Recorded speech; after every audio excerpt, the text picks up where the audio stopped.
Hello बच्चों, मैं स्मिता बिजलवान स्वागत करती हूँ आपका आईसीटी वर्चुअल क्लासरूम में। आशा करती हूँ आप सभी स्वस्थ होंगे और अच्छे से अपनी पढ़ाई कर रहे होंगे। बच्चों, आज हम पढ़ने जा रहे हैं क्लास 9th की साइंस। क्लास 9 साइंस में आज हम पढ़ने जा रहे हैं चैप्टर एटम्स एंड मॉलिक्यूल्स, यानी कि परमाणु और अणु।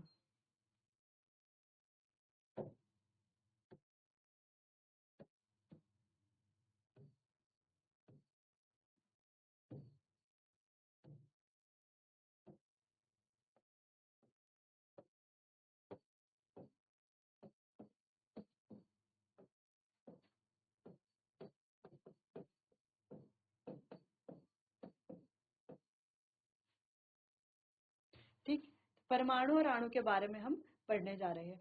तो सबसे पहले स्टार्ट करते हैं इंट्रोडक्शन से कि परमाणु क्या होते हैं, अणु क्या होते हैं, कैसे ये टर्म्स आए हमारे पास। चलिए, the idea of matters in divisibility was developed in India around 500 BC. तो अराउंड 500 बीसी में ये जो आइडिया है मैटर की, जो भी हमारा मैटर है वो क्या है, इनडिविजिबल है। ठीक है, मैटर क्या है, सॉरी, डिविजिबल है। तो ये आइडिया आया अराउंड 500 बीसी में। कौन है ये idea? Maharshi कनड postulated that dividing matter yields smallest particle. He called them परमाणु। अब सिंपली सबसे पहले हुआ क्या? सबसे पहले जो हमारे महर्षि कर्ण थे, ठीक है, उन्होंने कहा कि ये जो मैटर है ये क्या है, डिविजिबल है, इसको हम और ज्यादा विभाजित कर सकते हैं। किसको? मैटर को। अब बच्चों, मैटर क्या होता है सबसे पहले हमें ये पता होना चाहिए, जो कि हम प्रीवियस चैप्टर में कई बार मैटर के बारे में बात कर चुके हैं। मैटर यानी कि पदार्थ। अब मैटर क्या होता है? Anything which occupies space and have मास, यानी कि वो सभी चीजें जिनका क्या होता है, कुछ ना कुछ द्रव्यमान होता है और जो जगह घेरती है, ऑक्यूपाइज स्पेस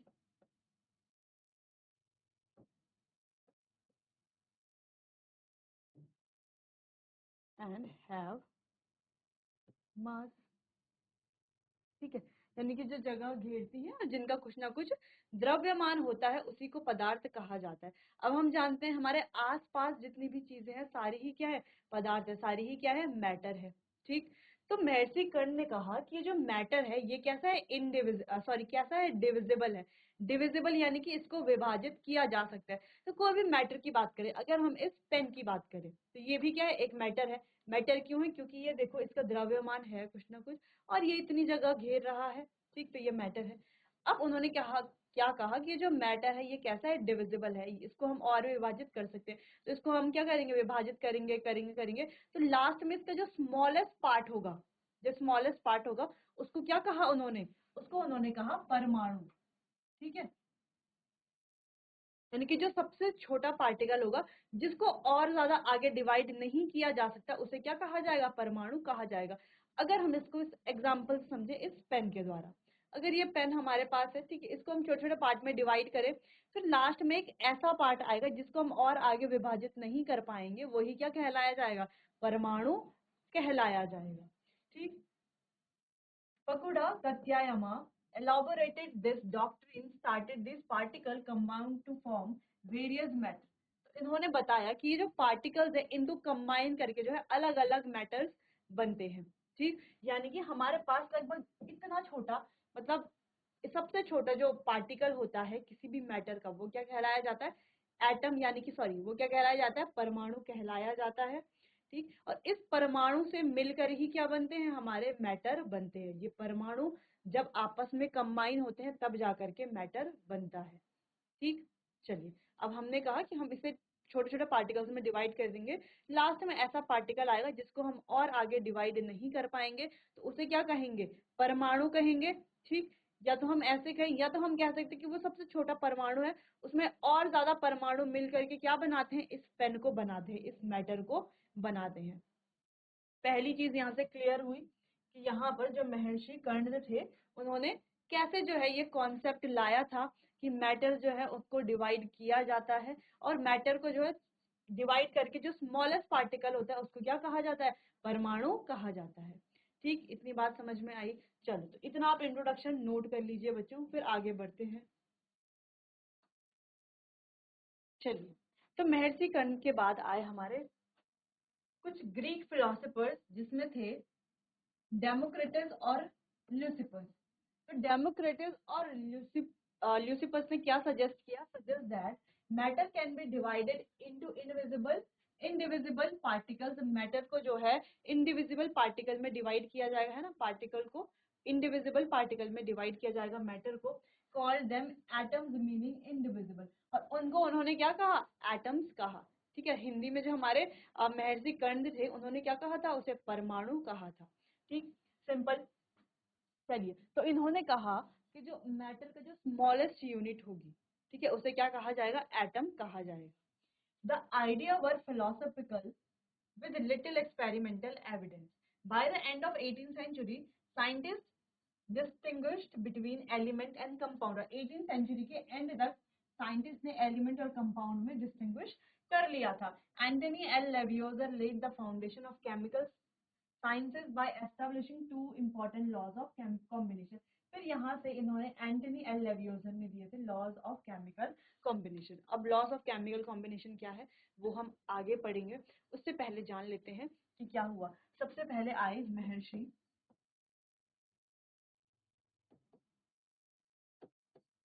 कन्नड़, जिन्होंने क्या किया?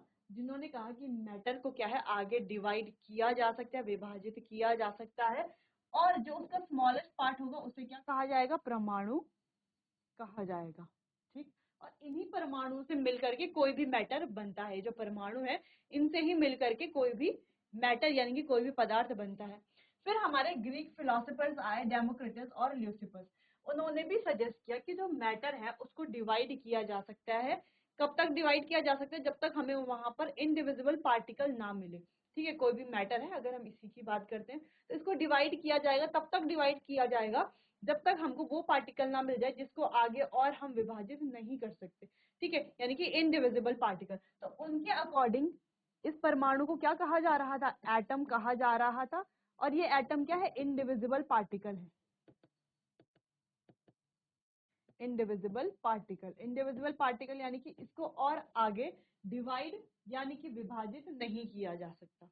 ठीक, अब ये जो एटम है, फिर महर्षि कर्ण में हमने यहाँ पर पढ़ा था कि जो साइंटिस्ट थे कात्यायमा, उन्होंने क्या बताया कि जो एटम्स है, ये जो परमाणु है, इनसे मिलकर के मैटर बना है। वैसे हमने यहाँ पर भी जाना कि ये जो एटम्स है, एटम से मिलकर के क्या बनते हैं? हमारे मैटर बनते हैं। मैटर जैसे कि एटम से मिलकर के क्या बनते हैं? एलिमेंट बनेंगे, कंपाउंड्स बनेंगे, मॉलिक्यूल्स बनेंगे। तो बनेंगे कैसे? एटम से मिलकर के बनेंगे। एटम क्या है? इनडिविजिबल पार्टिकल है। बहुत सारे एटम्स मिलकर के क्या बनाते हैं? एलिमेंट बनाते हैं, फिर कंपाउंड बनाते हैं, फिर वही क्या बनाते हैं? मॉलिक्यूल्स को बनाते हैं बच्चों। इतनी बात समझ में आई? तो ये थी इतनी बात, ठीक, एटम्स के बारे में। अब दूसरी चीज अगर हम कहें कि जो एटम्स हैं ये क्या है? बेसिक यूनिट है किसी भी मैटर की।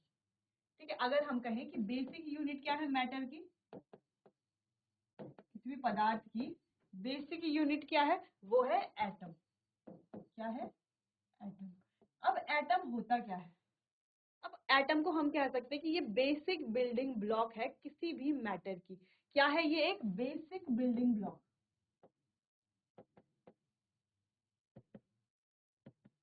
Basic building block. अब बेसिक बिल्डिंग ब्लॉक यानी कि अब बच्चों अगर हमको हमें एक बड़ी बिल्डिंग बनानी है तो वो बिल्डिंग कैसे बनेगी? पहले दीवारें बनेंगी, ठीक, दीवारों से कमरे बनेंगे, कमरों से मिलकर के जो है छोटी बिल्डिंग, फिर बड़ी, फिर जाकर के बड़ी इमारत वो बनेगी। ठीक, अब ये जो बड़ी इमारत बनी है इसका बेसिक ब्लॉक क्या है? यानी ये किस चीज से सबसे छोटी चीज क्या है इसमें? सबसे छोटी चीज है ईंट। एक एक ईंट से मिल करके जो है दीवार बनी, फिर दीवार से मिलकर के क्या बना? जो हमारे कमरे थे वो बने, फिर कमरों से मिलकर के पूरी बड़ी इमारत या बिल्डिंग बनी। ठीक, तो यहाँ पर ये जो बिल्डिंग हमने बनाई है इसकी बेसिक बिल्डिंग ब्लॉक क्या है? वो ईंट है ना, उस ईंट को रख करके हमने बनाए। वैसे ही कोई भी मैटर है, कोई भी पदार्थ है, ये है, हम है, कोई भी पदार्थ है, तो उनका बेसिक बिल्डिंग ब्लॉक क्या है? एटम है। तो वो किससे मिलकर के बने हैं? एटम से मिलकर के बने हैं बच्चों। ठीक, वैसे तो जो ईंट है, ईंट भी और छोटे छोटे कुछ एटम से मिलकर के बनी होगी, उसको भी हम और ज्यादा डिवाइड कर सकते हैं, लेकिन बिल्डिंग के रिस्पेक्ट में जब हम बात कर रहे हैं तो वो जो ईंट होती है वही हमारी क्या होती है, बेसिक बिल्डिंग ब्लॉक होती है। तो वैसे ही कोई भी मैटर है, कोई भी पदार्थ है, तो उसकी बेसिक बिल्डिंग ब्लॉक क्या होती है, एटम होती है। ठीक है, तो एटम से मिल करके ही कोई भी मैटर बनता है। अब ये जो एटम होता है, क्या इसको हम और डिवाइड नहीं कर सकते? अभी तक तो हम और डिवाइड नहीं कर सकते थे, लेकिन बच्चों बाद में हम पढ़ते हैं कि एटम को भी हम 3 पार्ट में डिवाइड करते हैं। 3 पार्ट कौन कौन से? वो होते हैं हमारे इलेक्ट्रॉन, प्रोटॉन और न्यूट्रॉन। ठीक, तो एटम का जो स्ट्रक्चर होता है वो कुछ इस तरीके से होता है, इस तरीके से। ठीक है, तो ये जो बाहर गए जो ऑर्बिट्स होते हैं, यहाँ पर इलेक्ट्रॉन क्या करता है, रिवॉल्व करता है, और इसके जो बीच में एटम के बीच में होता है न्यूक्लियस। क्या होता है, न्यूक्लियस होता है। अब इस न्यूक्लियस में क्या होता है, इस न्यूक्लियस में डेंस पॉजिटिव क्या होते हैं, प्रोटॉन्स होते हैं। इसी न्यूक्लियस में क्या होते हैं, प्रोटॉन्स होते हैं, और क्या होते हैं, न्यूट्रॉन्स होते हैं। न्यूट्रॉन्स यानी कि प्रोटॉन्स जिनका पॉजिटिव चार्ज होता है, और न्यूट्रॉन्स जो कि न्यूट्रल यानी कि उदासीन होते हैं, इनका कोई भी चार्ज नहीं होता। और आउटर में यहाँ बाहर ऑर्बिट्स में इलेक्ट्रॉन रिवॉल्व करते हैं, और इलेक्ट्रॉन के पास होता है नेगेटिव चार्ज। ठीक, तो इस तरीके से प्रोटॉन, न्यूट्रॉन और इलेक्ट्रॉन से मिलकर के एटम बनता है। ठीक, सिंपल। और ये प्रोटॉन न्यूट्रॉन, आप ये नहीं कहेंगे कि इलेक्ट्रॉन, प्रोटॉन, न्यूट्रॉन और न्यूक्लियस, नहीं, न्यूक्लियस इस पूरे पार्ट को कहा जा रहा है, और न्यूक्लियस में ही हमारे प्रोटॉन और न्यूट्रॉन्स होते हैं बच्चों। ठीक, तो हमने बेसिकली क्या कहा कि एटम वैसे तो इनडिविजिबल पार्टिकल एटम ही है, लेकिन एटम को भी जब हम फर्दर क्या कर सकते हैं, डिवाइड करते हैं 3 पार्ट में, इलेक्ट्रॉन, प्रोटॉन और न्यूट्रॉन में। ठीक, सिंपल। चलिए, तो आप ये वाला पॉइंट आप नोट कर लीजिए, फिर आगे बढ़ते हैं बच्चों। चलिए,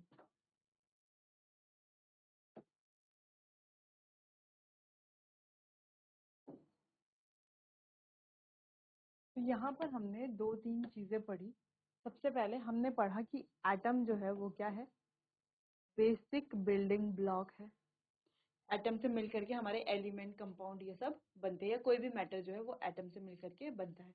एटम क्या हमारा सबसे स्मॉलेस्ट पार्टिकल है, और हम कह रहे थे अभी तक कि ये क्या है, इंडिविजिबल है, लेकिन फिर हमें पता चलता है कि ये भी क्या है, डिविजिबल है, और इसको 3 पार्ट में डिवाइड किया गया है, न्यूट्रॉन, प्रोटॉन्स और इलेक्ट्रॉन्स में। ठीक, अब आगे जो है हम इसके स्ट्रक्चर को अच्छे से पढ़ेंगे जब हम हायर क्लासेस में जाएंगे, 10th में, 11th में या 12th में। ठीक, चलिए अब आगे बढ़ते हैं। तो हमारे पास साइंटिस्ट जो है, लेवियोजर एंड जोसेफ एल प्रॉस्ट, तो उन्होंने 2 लॉज बनाए, लॉ ऑफ केमिकल कॉम्बिनेशन जिनका नाम था, यानी कि रासायनिक संयोजन के नियम। ठीक, तो यहाँ पर बेसिकली हमारे पास 2 इम्पॉर्टेंट लॉज हैं जो आप अभी भी पढ़ेंगे, आप हायर क्लासेस में भी जाएंगे तो ये लॉज आपको देखने को मिलेंगे। अगर आप 11th में जाते हैं, 12th में जाते हैं, 10th में जाते हैं, तो वहां पर भी आपको ये लॉज देखने को मिलेंगे। तो पहला है law of conservation of mass, यानी कि द्रव्यमान संरक्षण का नियम। और दूसरा है हमारा लॉ ऑफ कांस्टेंट प्रोपोर्शन, यानी कि स्थिर अनुपात का नियम। अब ये नियम क्या है, क्यों बनाए गए हैं, इन्हें हम एक एक करके पढ़ेंगे बच्चों। सबसे पहले एटम को जानना जरूरी है। तो एटम को हम जान चुके कि एटम क्या होता है। ठीक, अब उससे आगे हम पढ़ेंगे कि ये लॉज क्या होते हैं। तो पहला है हमारा law of conservation of mass, यानी कि द्रव्यमान संरक्षण का नियम। अब द्रव्यमान संरक्षण का नियम क्या कहता है, दैट मास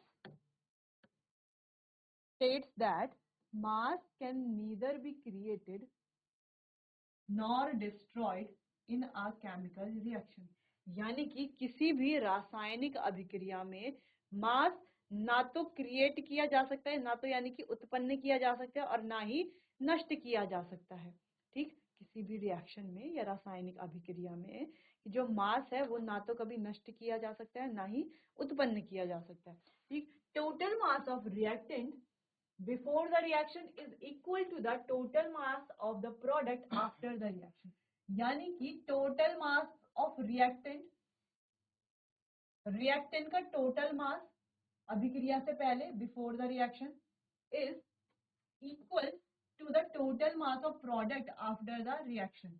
यानी कि अभिकारक और उत्पाद, अगर हम बात करें रिएक्शन से पहले अभिकारक का जो टोटल मास है तो प्रोडक्ट का भी उतना ही मास बनेगा, ठीक है, जो हमारा उत्पाद होगा उसका भी उतना ही मास होगा। बेसिकली हम कह सकते हैं कि mass of reactant is equals to mass of product. Reactant का मास प्रोडक्ट के मास के बराबर ही होगा बच्चों, ठीक। This principle was established by French chemist Antoine Lavoisier in 1789। ये प्रिंसिपल जो है एंटनी लेवियोजर द्वारा एस्टैब्लिश किया गया 1789 में। यहाँ पर हिंदी में भी सेम ही लिखा हुआ है कि द्रव्यमान संरक्षण का नियम कहता है कि रासायनिक अभिक्रिया में द्रव्यमान ना तो उत्पन्न होता है और ना ही नष्ट होता है, ठीक है, ना तो क्रिएट किया जा सकता है ना ही डिस्ट्रॉय किया जा सकता है। अभिक्रिया से पहले अभिकारकों का कुल द्रव्यमान उत्पादों के कुल द्रव्यमान के बराबर होता है, यानी कि अभिकारकों का द्रव्यमान, जो भी हमारे रिएक्टेंट है उनका जो द्रव्यमान होगा वो उत्पाद के द्रव्यमान के बराबर ही होगा, ठीक। अगर हम एक सिंपल से रिएक्शन लिखें, carbon plus oxygen gives carbon dioxide. अगर हम यहाँ पर इनके मास की बात करें तो कार्बन का मास होता है 12, ऑक्सीजन का मास होता है 16, 2 जा 32 मास हो गया यहाँ पर टोटल। तो टोटल इधर रिएक्टेंट का टोटल मास कितना हो गया 44 ग्राम। टोटल मास कितना हो गया यहाँ पर 44 ग्राम। तो क्या प्रोडक्ट का भी टोटल मास 44 ग्राम ही होना चाहिए? तो देखो प्रोडक्ट का टोटल मास कैसे निकालते हैं, 12 प्लस 16 इंटू 2, ये भी आ गया 44 ग्राम। तो यहाँ पर हम क्या देख पा रहे हैं बच्चों कि प्रोडक्ट का रिएक्टेंट का मास यानी कि अभिकारक का जो मास है और जो हमारा प्रोडक्ट बना उसका जो मास है, दोनों का मास क्या है, बराबर आ रहा है। यानी कि ये law of conservation of mass को फॉलो कर रहा है। तो इस दुनिया में जितनी भी चीजें होती हैं वो किसके अकॉर्डिंग चलती है, law of conservation of mass के अकॉर्डिंग, ठीक। पहले आप इतना नोट करो इसको, फिर इसको और डिटेल में डिस्कस करते हैं, आपको और अच्छे से ये समझ में आएगा बच्चों। चलिए, तो यहाँ पर आपको इतनी बात तो समझ में आ गई कि मास नीदर क्रिएटेड नॉट डिस्ट्रॉयड, यानी कि मास ना तो उत्पन्न किया जा सकता है ना ही नष्ट किया जा सकता है। तो वो सिर्फ क्या करता है, अपनी फॉर्म को बदलता है। जैसे यहाँ पर कार्बन और ऑक्सीजन था, ठीक है, दोनों अलग अलग थे, तो इसने क्या किया, सिर्फ अपनी फॉर्म को बदल करके क्या बन गया, कार्बन डाइऑक्साइड बन गया, ठीक है, सिर्फ अपनी फॉर्म को, क्योंकि मास तो उतना ही है लेकिन फॉर्म चेंज हो गई। यहाँ पे कार्बन अलग है, ऑक्सीजन अलग है, यहाँ पर मिलकर के कार्बन डाइऑक्साइड गैस बन गई है, ठीक। तो मास भले ही सेम है लेकिन यहाँ पर क्या होता है, मास सेम ही रहेगा लेकिन वो क्या कर लेगा, सिर्फ अपनी फॉर्म को या स्टेट को सिर्फ वो चेंज कर लेता है, ठीक। चलो, इतनी बात तो समझ में आ गई। अब बात करते हैं बच्चों कि क्या हर चीज का मास हमेशा सेम रहता है। अगर हम एक पेड़ की बात करते हैं, अगर एक पेड़ का 100% मास है, क्या है, 100% मास, ठीक। तो अगर हम इस पेड़ को जला देते हैं, ठीक है, या वक्त के साथ साथ क्या हो जाएगा, पेड़ सूख जाता है, ठीक। तो तब हम कह रहे हैं कि अब उसका मास 100% तो रहा ही नहीं, अब उसका मास क्या हो गया, चेंज हो गया। लेकिन अभी तो हमने ये पढ़ा कि मास जो है क्या होता है, सेम ही रहता है लेकिन अवस्थाओं में बदल जाता है, ठीक है। तो यहाँ पर भी बच्चों सेम चीज होती है। अब पेड़ सूख कैसे रहा है, कुछ इससे वाटर लॉस होता होगा, है ना, तो वाटर वेपर कुछ परसेंटेज क्या होगा, वाटर वेपर होगा, कुछ ये ऑक्सीजन छोड़ता होगा, कुछ कार्बन डाइऑक्साइड लेता होगा, कुछ इसकी जो लीव्स होंगी वो सूख गई होंगी, कुछ इसमें वुड लकड़ी का हिस्सा होगा, है ना, और जल गया अगर ये तो इससे कुछ ना कुछ राख बनेगी, ऐश बनेगी। तो ये सभी मिला करके क्या होता है बच्चों, 100% होता है, ठीक है, क्या होता है, 100% होता है।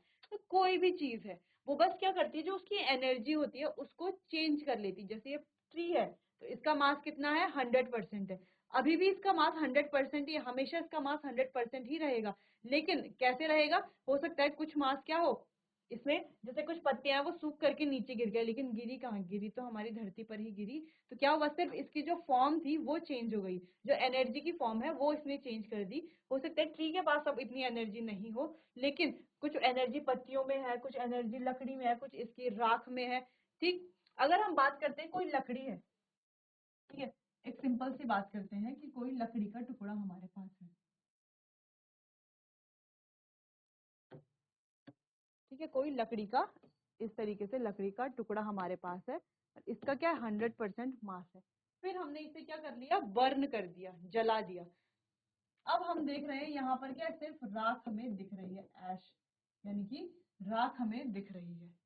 ठीक, अब हम तो कहेंगे ये तो सिर्फ 25% मास है, बाकी का 75% मास कहाँ गया। देखो कुछ इससे कार्बन डाइऑक्साइड भी बनी होगी, कुछ मास वो रहा, कुछ वाटर वेपर निकली होगी, कुछ और अन्य गैसें निकली होंगी, कुछ कोयला निकला होगा, कुछ ना कुछ निकला होगा, तो टोटल मिला करके कितना बना ये 100% ही बना। ठीक, यानी कि लकड़ी अभी भी 100% है, लेकिन यहाँ पर इसे जलाने के बाद एक तरह से क्या हुई, यहाँ पर अभिक्रिया हुई, इसे जलाने के बाद भी क्या है ये 100% ही है, लेकिन एनर्जी क्या अलग अलग फॉर्म में, कुछ राख के फॉर्म में है, कुछ ऑक्सीजन, कुछ कार्बन डाइऑक्साइड के फॉर्म में है, तो अलग अलग फॉर्म में है। तो सिंपल हमारे कहने का मतलब ये है कि यहाँ पर क्या होता है, ये जो law of conservation of mass है, ये क्या कहता है कि एनर्जी कहें हम या मास कहें, ना तो उसे उत्पन्न किया जा सकता है ना तो नष्ट किया जा सकता है, वह बस क्या करता है अपनी अवस्था में परिवर्तन करता है, अपनी स्टेट में चेंज करता है, अपनी एनर्जी में क्या करता है, चेंज करता है। ठीक, तो वो कोई भी चीज हो, अगर हम कहें कि हमने 10 ml पानी लिया है, ठीक है, अगर हम कहें सिंपली हमने क्या लिया है 10 ml पानी लिया है, अब 10 ml पानी को अगर हम क्या करते हैं, फ्रीज करते हैं, ठीक है, उसको क्या बनाते हैं, आइस बनाते हैं, तो भी तो वो 10 ml ही रहेगी। अब इस आइस को पिघला करके हम क्या बनाते हैं, वाटर वेपर बनाते हैं, तो भी वो 10 ml ही रहेगा। उस वाटर वेपर को संघनित करके यानी कि कंडेंस करके हम वापस से वाटर बनाते, तो भी 10 ml ही मिलेगा हमें वाटर, है ना। यानी कि क्या हो रहा है, सिर्फ क्या कर रहा है, ये अपनी अवस्था में परिवर्तन कर रहा है, मास में कोई परिवर्तन नहीं आता। ठीक, चलिए, तो ये तो थी इतनी बात।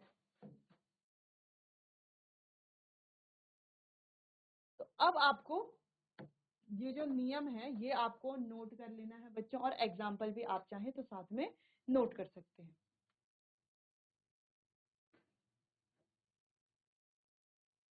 चलिए, तो अब बात करते हैं इसके एग्जाम्पल की।